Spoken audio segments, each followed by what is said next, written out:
renovation as an important part of golf course architecture, you've got to go to the top. Tom Fazio, arguably the greatest golf course architect in America, and someone who has worked on properties that are maybe even more famous than him.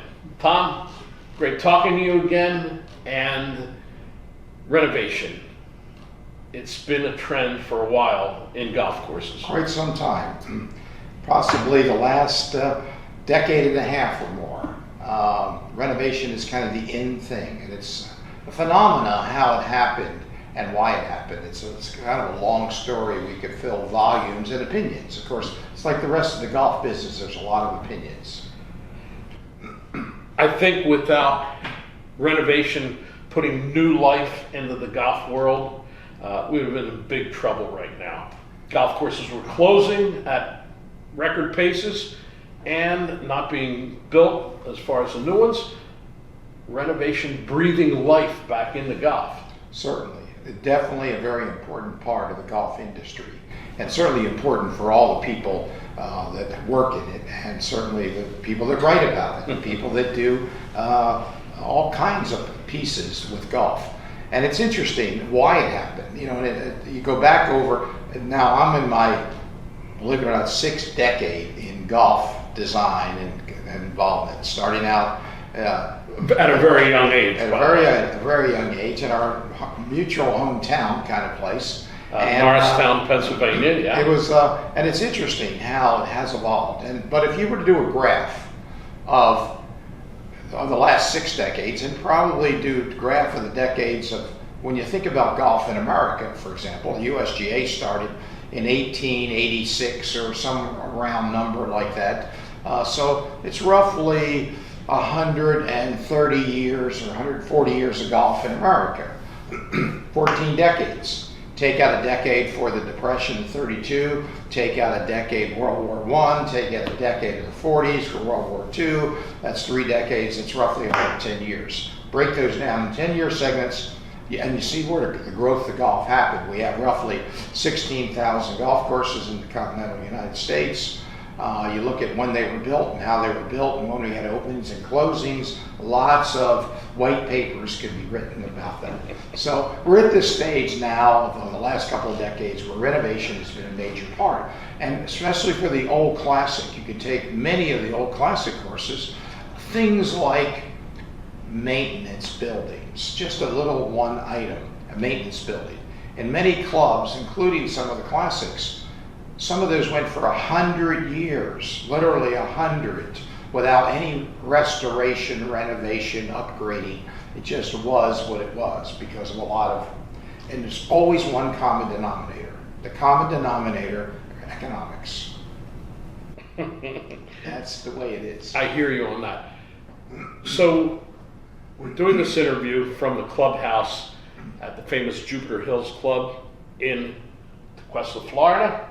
And this course is one that you had a very early association with, working on it with your uncle, George Fazio, and then brought back to do a major renovation, restoration here. Tell us about that. Well, it's interesting. Jupiter Hill is very special for me. It moved our base of our golf course design business from the Northeast to the Southeast. The growth of golf in the 60s, if you were, again, going back to that graph chart of where golf was growing and what was happening, where the growth areas were, certainly Florida would be one of them. It was referred to as the Sun Belt.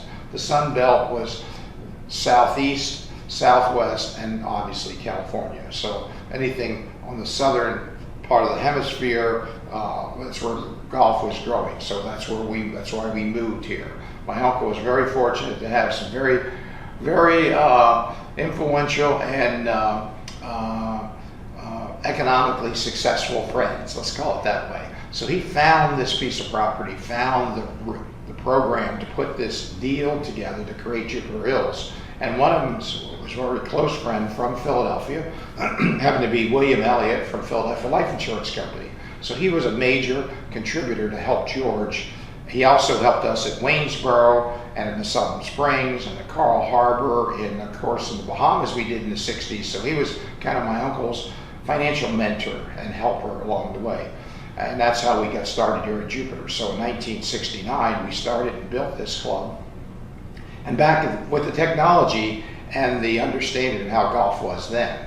Well, decade after decade of improvements and issues, everything from hurricanes to different grasses. We are on our fourth grassing of the golf course, fourth different type of, it's kind of like upgrading your computer, upgrading your phone. When you get an upgrade, what do? Now, it comes through the waves of the cloud or whatever all those things are in your phones. We don't even know how that works, but on golf, it comes by tweaking, taking the grass off and putting new grass down, a different type of grass, a new grass. So that's part of the renovation process. So once you take grass off a golf course, like we have at Jupiter Hills, to create newer, better, thinner bladed Bermuda grass that you can putt as well as bent grass greens, you have grass off and you look at it, so do I want this bunker here? Do I want that bunker there?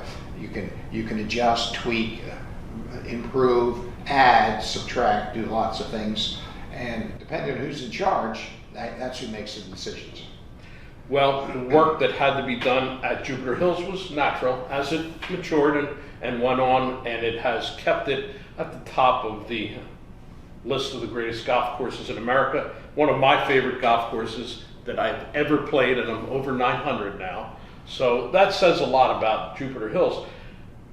But you have association with some other places, and I can only imagine the call to action at some of these places being somewhat like the Pope making a call to a painter and saying, hey, by the way, I've got this ceiling in my house, at the Vatican, it's starting to look old, it needs a little touching up, could you come over and do that? That painter would go into shock. In your case, maybe not so much when the call came to do some work at places like Pine Valley or Marion.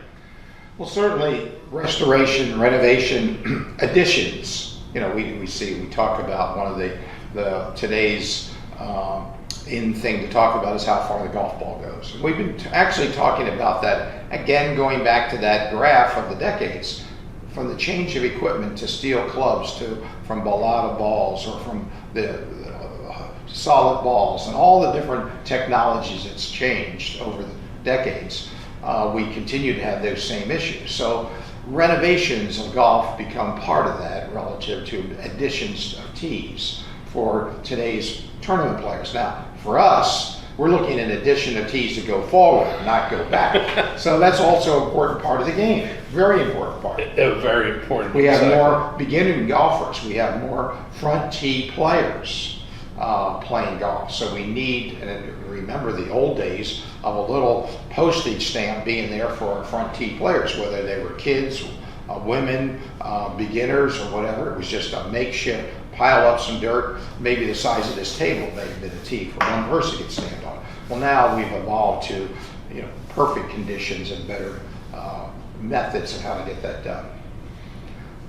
Let's take a quick memory from Pine Valley, let's say, of doing some of the work there on what is universally acclaimed the #1 golf course in the world.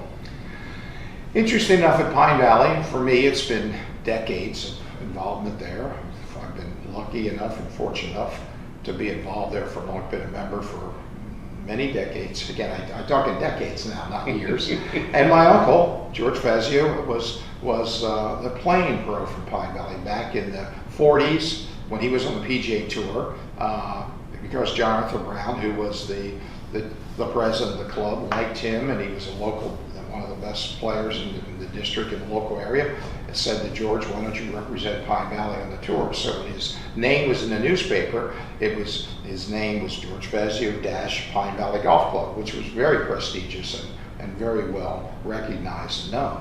So we've had that Fazio name involved for a long time. So for me, have the honor just to be involved. And there's some things that we do there. For example, in renovation, this tweaking I talked about, because of technology and how we're able to, and how the turf grass industry has evolved, that's a whole nother part of golf design that has made great strides in moving up to almost perfect perfection of how to maintain golf courses. Well, that industry has evolved to the point where we can have greens that are so smooth and so firm and fast that the details of how greens were built in relation to pitch, slope and pitch on greens that were in the golden age, as it's referred to, architecture in the 20s, 1920s, and the 19 teens. Now we have to go back and say 19 instead of just the 20s because we're in 2020. So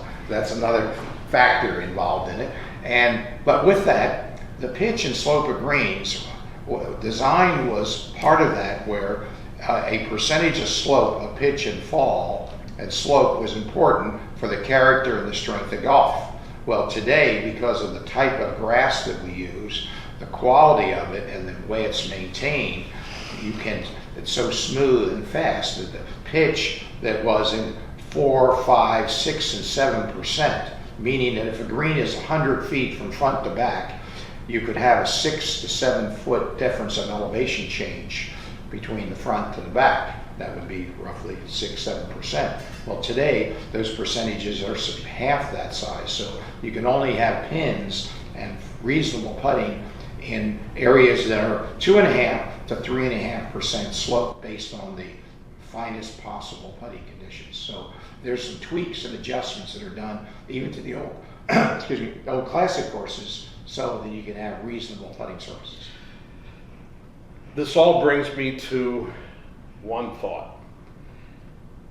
The 20-some handicapper that goes for a lesson from a well-known teaching professional, and when he's all done, a friend will ask, well, how was it? And he says, I really didn't like it. He wanted to change everything. Well, the guy's a 20-some handicap. Of course he wants to change everything.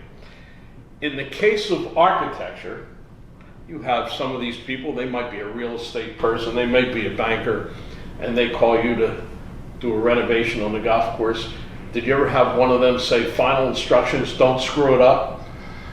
Oh, generally that's a term that's used a lot. It's a term that's used a lot, and it's a logical term. And then again, the interesting thing about golf architecture, and I use this occasionally, in fact I used it to a friend of mine who's very much of a rules person in golf. It happens to be a USGA official. So obviously the USGA, United States Golf Association, one of their involvements is the rules of golf. And you look at the book and you look at the decisions on the rules, piles, volumes.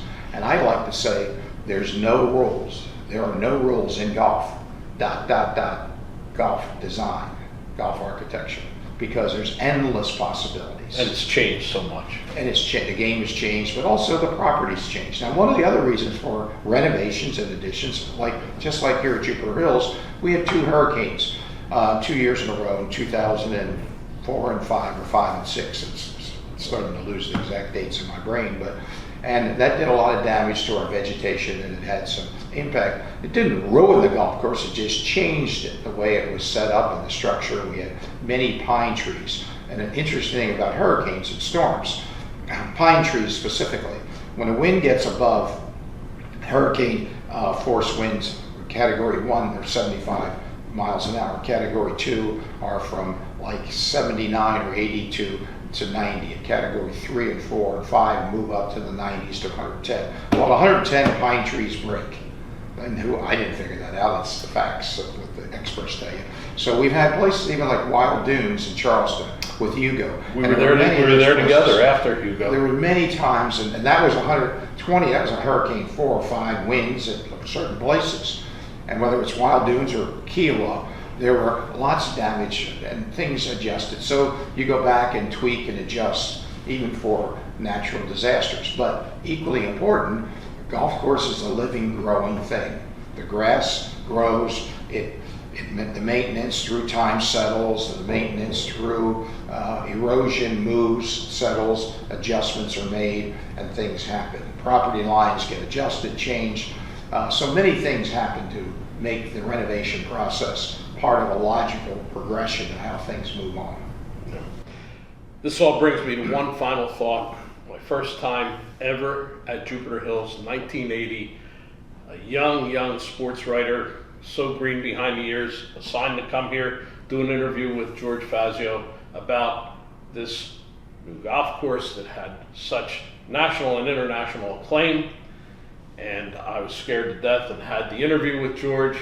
And when we finished, his final words to me were, "All right, I gave you a good interview. Don't screw it up."